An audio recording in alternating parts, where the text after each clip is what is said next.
को चलते हैं जहां सीएम योगी इस वक्त कुछ कह रहे हैं। अंदर किया है। मुझे याद है जब 24 की रात्रि को प्रधानमंत्री जी ने देश के नाम अपना संदेश दिया था, तो उस समय उन्होंने 21 दिन के लॉकडाउन की घोषणा की। ये देश के लिए पहला अनुभव था। यद्यपि उसका रिहर्सल 22 मार्च को जनता कर्फ्यू से हो गया था, लेकिन उस सब के बावजूद 22 मार्च के बाद 24 को अपने महत्वपूर्ण संबोधन में प्रधानमंत्री जी ने कोरोना के बारे में देश के सामने एक स्थिति बहुत स्पष्ट कर दी थी। और 26 मार्च को प्रधानमंत्री गरीब कल्याण पैकेज की घोषणा हुई। ये गरीब कल्याण पैकेज जो तबका सर्वाधिक प्रभावित हो रहा था कोरोना से, उसके लिए खासतौर पर हर गरीब को खाद्यान्न उपलब्ध कराने की व्यवस्था, यानी पीडीएस का जो खाद्यान्न मिलता है सार्वजनिक वितरण प्रणाली के माध्यम से, इसके अतिरिक्त भी 5 किलो चावल या 5 किलो आटा और 1 किलो दाल प्रत्येक उस परिवार को जो गरीबी की रेखा के नीचे हुए जीवन यापन करने वाला है, कमज़ोर है, अंत्योदय का लाभार्थी है, उन्हें इस सुविधा का लाभ देने की व्यवस्था पहले चरण में की गई और 3 महीने के लिए घोषणा की गई। इसी प्रकार से चाहे वह प्रधानमंत्री किसान सम्मान निधि में किसानों के लिए जो प्रधानमंत्री किसान सम्मान निधि की राशि अभी तक किसानों को 6,000 रुपये सालाना मिलती थी, इस दौरान 2,000 रुपये प्रति माह कोरोना संकट के दौरान किसानों के खाते में वो राशि पहुंची। जनधन अकाउंटधारी 3,56,00,000 महिलाएं प्रदेश में हैं। इन सब के अकाउंट में 500 रुपये हर महीने अतिरिक्त देने की व्यवस्था की गई। वृद्धावस्था पेंशन, दिव्यांगजन पेंशन, निराश्रित महिला पेंशन यानी विधवा पेंशन धारक जितने भी लाभार्थी हैं, उन सभी को उत्तर प्रदेश में ये संख्या लगभग 87 लाख है। इन सभी को इन 3 महीनों के दौरान 1,000 रुपया पेंशन के अतिरिक्त दिया गया और ये राशि सभी के अकाउंट में पहुंच चुकी है। 1,56,00,000 परिवारों के पास प्रधानमंत्री उज्ज्वला योजना में रसोई गैस का सिलेंडर निःशुल्क पहुंचाने के कार्य हुए। यानी ये कार्य उस तबके तक मनरेगा के मजदूरों की मजदूरी 180 रुपये से बढ़ा करके 202 रुपये तक करने की व्यवस्था। ये पहले चरण में गरीब कल्याण पैकेज के अंतर्गत पूरे देश के अंदर गरीबों के लिए हुआ। लेकिन जब लॉकडाउन का दूसरा चरण, पहला चरण के बाद दूसरे चरण की घोषणा करनी पड़ी, दूसरा चरण संपन्न हुआ, फिर ये हुआ कि नहीं ये आगे बढ़ाया जाना चाहिए, तो इस दौरान फिर प्रधानमंत्री जी ने पूरे देश के लिए एक 20 लाख करोड़ रुपए का आर्थिक पैकेज भी घोषित किया। और इस आर्थिक पैकेज के तहत जो सर्वाधिक जो फोकस था, जिन बिंदुओं पर प्रधानमंत्री जी ने देश का ध्यान आकर्षित किया था, वह था कि लोकल को ग्लोबल बनाने का और लोकल के लिए वोकल बनने का। हमारी समस्या क्या है?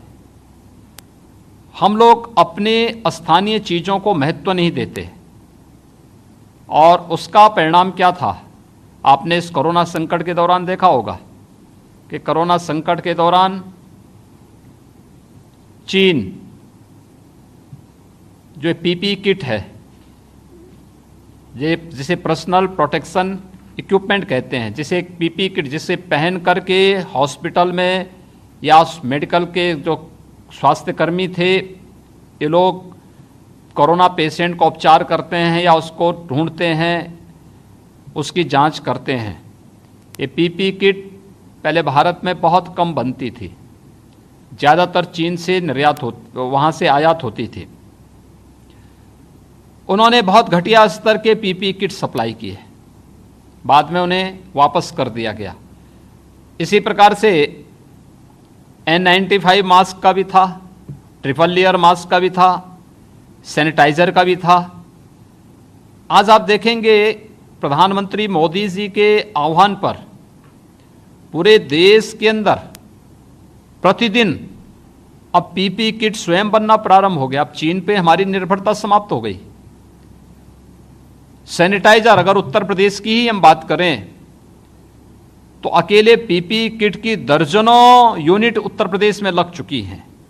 और पूरे देश के अंदर आप देखें तो जिस देश में पहले 5000 पीपी किट नहीं बनते थे, आज उस देश में प्रतिदिन अगर हम देखते हैं तो देश के अंदर प्रतिदिन आज के दिन पे 4.5 लाख से अधिक पीपी किट बन रहे हैं। इसी प्रकार से सैनिटाइजर उत्तर प्रदेश में, मुझे याद है जब कोरोना आया तो कोरोना संकट के दौरान पहले चरण में हम लोगों ने इस बात को महसूस किया सैनिटाइजर का। और सैनिटाइजर जो 100 ग्राम की एक छोटी सी शीशी होती थी, इसमें 80 रुपये की उस छोटी सी बोतल को लोगों ने 400-500 रुपये में बेचना प्रारंभ किया। लेकिन प्रधानमंत्री जी ने आह्वान किया, हम लोगों ने अकेले उत्तर प्रदेश में हमारी 119 चीनी मिलें थी और डिस्टिलरीज थी, इन सब का उपयोग किया। आज स्थिति क्या है कि उत्तर प्रदेश में हम लोगों ने अपनी सभी संस्थाओं को, चाहे वह पुलिस हो, चाहे वह स्थानीय नगर निकाय हों, चाहे वह ग्रामीण क्षेत्र हों या अन्य विभागों को, हमने सैनिटाइजर फ्री में भी उपलब्ध कराया, सस्ते में भी उपलब्ध करवाया। साथ साथ हम लोगों ने देश के 28 राज्यों को भी दिया और दुनिया के अन्य देशों में जहां पे सैनिटाइजर की मांग हो रही थी वहां पर भी हम लोगों ने सैनिटाइजर उपलब्ध कराने का कार्य किया। N95 मास्क आज उत्तर प्रदेश में भी कई यूनिट इसकी लग चुकी हैं और देश में भी लग चुकी हैं। यानी अब इसकी कोई समस्या नहीं, यानी इसका मतलब अब स्थानीय स्तर पर ही ये चीज़ें हमें उपलब्ध हो जाएंगे। लोकल के लिए वोकल क्यों बनना है, ये बहुत महत्वपूर्ण बात है।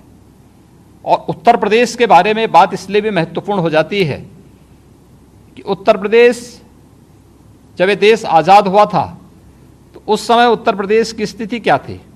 उस समय उत्तर प्रदेश की प्रति व्यक्ति आय देश की प्रति व्यक्ति आय से अधिक आई थी।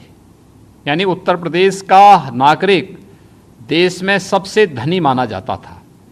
आज क्या स्थिति है? पिछले 3 वर्षों के दौरान या पिछले 6 वर्षों के दौरान कुछ परिवर्तन हुआ है, लेकिन फिर भी क्या है, यानी 2016 की स्थिति ये थी कि देश की प्रति व्यक्ति आय की तुलना में उत्तर प्रदेश की प्रति व्यक्ति आय 1/3 रह गई थी। और ये इस बात को बताता था कि उत्तर प्रदेश में लोगों को कहीं ना कहीं उनकी उन संभावनाओं को ब्रेक और ब्रेकर के रूप में सरकारों ने कार्य किया। कहीं ना कहीं उसको एक बैरियर के रूप में उन्हें बाधित करने का प्रयास किया। आखिर क्या कारण था कि 1947 तक भारत में उत्तर प्रदेश की प्रति व्यक्ति आय सर्वाधिक थी, उत्तर प्रदेश का योगदान सर्वाधिक था और 1947 के बाद ये लगातार गिरता गया। कारण है, अगर हम देखेंगे तो 2 सेक्टर बहुत महत्वपूर्ण थे। एक यानी प्रकृति और परमात्मा की असीम कृपा उत्तर प्रदेश में थी। हमारे पास सर्वाधिक उर्वरा भूमि हमारे पास मौजूद है। प्राकृतिक संसाधन के रूप में जल संसाधन सबसे अच्छा हमारे पास मौजूद है। यह हमारे पास अच्छी कृषि यहाँ पे होती थी, पहले भी खेती बाड़ी बहुत अच्छी होती थी, हमारा किसान खूब मेहनत करता था, उसमें कोई समस्या तब भी नहीं थी, आज भी नहीं है। लेकिन एक सेक्टर जिसकी उपेक्षा हुई आज़ादी के बाद, और वह था सूक्ष्म लघु मध्यम उद्यम क्षेत्र, MSME का सेक्टर। उत्तर प्रदेश में जब 2017 में यहां पर विधानसभा के चुनाव होने जा रहे थे और उस समय हमारे राष्ट्रीय अध्यक्ष के रूप में आदरणीय से अमित शाह जी ने यहां पर उत्तर प्रदेश का जो चुनावी संकल्प पत्र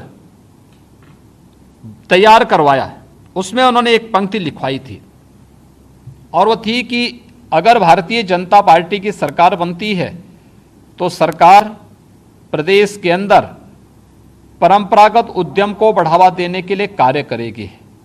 और परंपरागत उद्यम को बढ़ाने के लिए कार्य करने के लिए ये जो बात थी, तो इसको सरकार जब 2017 में हमारी बनी तो भारतीय जनता पार्टी की प्रदेश की हमारी सरकार ने सबसे पहला काम यही किया कि हम लोगों ने प्रदेश के अंदर एक मैपिंग करवाई कि वास्तव में यहाँ के परंपरागत उद्यम क्या हैं और उनकी स्थिति इस समय कैसी है।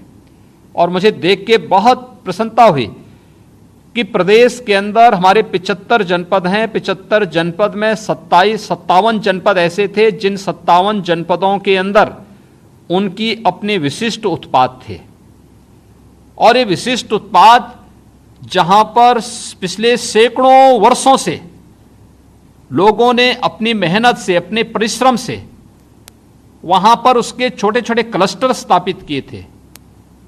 आर्थिक उन्नयन के लिए, औद्योगिक विकास के लिए जिस क्लस्टर की बड़ी भूमिका होती है, वह क्लस्टर उत्तर प्रदेश में पहले से ही 57 जनपदों में मौजूद था, लेकिन वो उपेक्षित पड़ा हुआ था।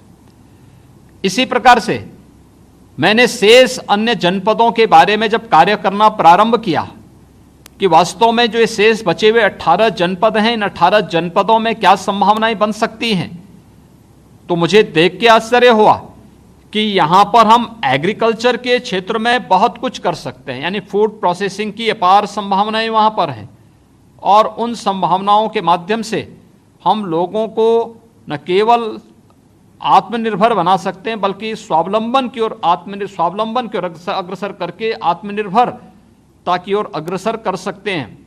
तो हम लोगों ने उसी को कार्य करना प्रारंभ कर दिया है। आप देख के आश्चर्य करेंगे कि अगर सामान्य चीजें तो आपके सामने हैं, लेकिन जब हम बांसुरी की बात करते हैं तो देश और दुनिया में बांसुरी कहीं और से नहीं, उत्तर प्रदेश के ही पीलीभीत जनपद से जाती है। तबला हो या ढोलक, अगर इसको देखना है तो ये भी उत्तर प्रदेश के ही अमरोहा जनपद से जाता है। आप आश्चर्य करेंगे कि अलीगढ़ तालों के लिए विख्यात है, लेकिन ताला ही नहीं, हार्डवेयर का हर एक आइटम अलीगढ़ में बनता है और इतनी खूबसूरती के साथ उनके पास स्किल है कि किसी भी चीज को देख करके कुछ ही मिनटों में वे लोग उसका एक नया प्रोडक्ट तैयार करके दे सकते हैं। और इसीलिए जब डिफेंस कॉरिडोर उत्तर प्रदेश में बनाने की बात आई तो उसका एक नोड प्रधानमंत्री जी ने अलीगढ़ में भी दिया है। डिफेंस इक्विपमेंट की दृष्टि से भी अलीगढ़ की भूमिका हो सकती है, अलीगढ़ के एमएसएमई का उपयोग हो सकता है, ये इसमें बहुत बड़ा रोल है। पीतल के बारे में हम देखते हैं, मुरादाबाद इसका हब है और वहां के कारीगरों ने बहुत मेहनत से उसको बचाए रखा, बनाए रखा और कोरोना संकट के दौरान भी वे लोग उस पर कार्य करते रहे।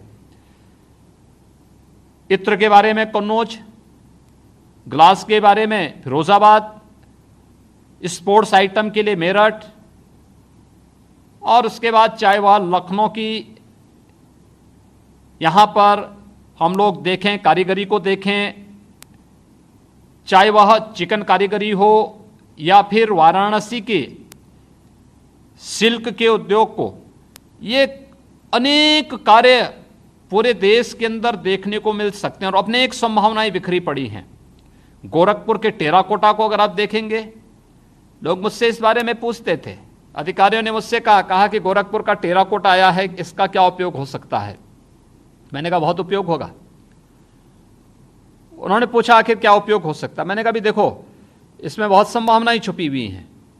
हम जब दीपावली करते हैं, दीपावली के आयोजन में हम सब गौरी गणेश की मूर्ति जो लेके आते हैं, मैं पिछले कई वर्षों से देख रहा हूं कि ये मूर्तियां चीन से आ रही हैं।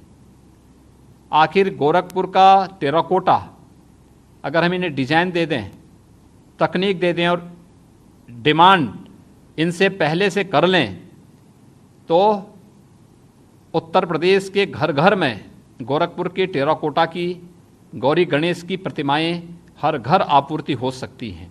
और केवल गोरखपुर में नहीं, प्रदेश में माटी कला बोर्ड से जुड़ा हुआ हर एक हमारा जो माटी कला बोर्ड का सदस्य है या उससे जुड़ा हुआ जो भी लोग हैं, वह कारीगर इस कार्य को कर सकता है। मुझे याद है जब 2017 में हम लोगों ने अयोध्या में दीपोत्सव का पहला आयोजन किया। दीपोत्सव के इस आयोजन में हम लोगों को 51,000 दीप जलाने थे। हमें अयोध्या और उसके आसपास के जनपदों में मिट्टी के दीपक नहीं मिले। हम लोगों ने पूरे प्रदेश से इकट्ठे करवाए, तब 51,000 दीप मिले थे।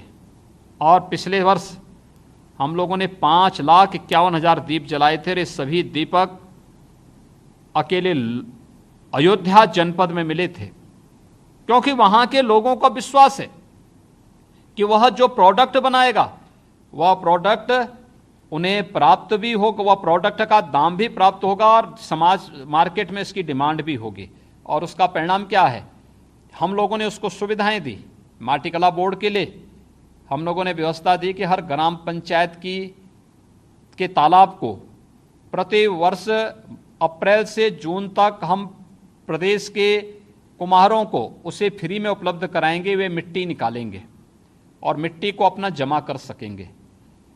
यानी बर्तन बनाने के लिए तालाब की मिट्टी सर्वाधिक उपयुक्त मानी जाती है, और उस मिट्टी को वे लोग फ्री में निकाल के लेके जाएंगे। कोई उनसे पैसा नहीं लिया जाएगा, उनको भी फ्री में काम हो गया और हमारा काम ये हो गया कि ग्राम पंचायत को फ्री में जल संरक्षण के लिए तालाब प्राप्त हो गया। यानी एक साथ दोनों काम फ्री हो गए। अब माटी कला बोर्ड से जुड़े हुए जो कुम्हार थे उन लोगों को हम लोगों ने तकनीक दी, और तकनीक दे करके एक व्यवस्था बनाई कि वे लोग इसके माध्यम से हम उनको फ्री में मिट्टी दे रहे हैं, हम उनको टूल किट भी उपलब्ध कराएंगे। किसी को सोलर चाक उपलब्ध करा देंगे, किसी को इलेक्ट्रिक चाक उपलब्ध करा देंगे, उनकी ट्रेनिंग करवाएंगे। तो स्वाभाविक रूप से जिस पहले मैनुअल चाक में जो 70-75 बर्तन बना पाता था दिन भर में, जब उन्हें इलेक्ट्रिक या सोलर चाक दिया गया तो उसी इलेक्ट्रिक और सोलर चाक से उसने 300 से 400 बर्तन बनाने प्रारंभ कर दिए। तो दाम कम होगा, वह एक प्रतिस्पर्धा में खड़ा हो पाएगा, और आज उस प्रतिस्पर्धा में खड़ा होने के लिए उसे तैयार किया गया है। बड़ी मात्रा में इसको लोगों ने अपनाना प्रारंभ किया है। ऐसे कोरोना संकट के दौरान एमएसएमई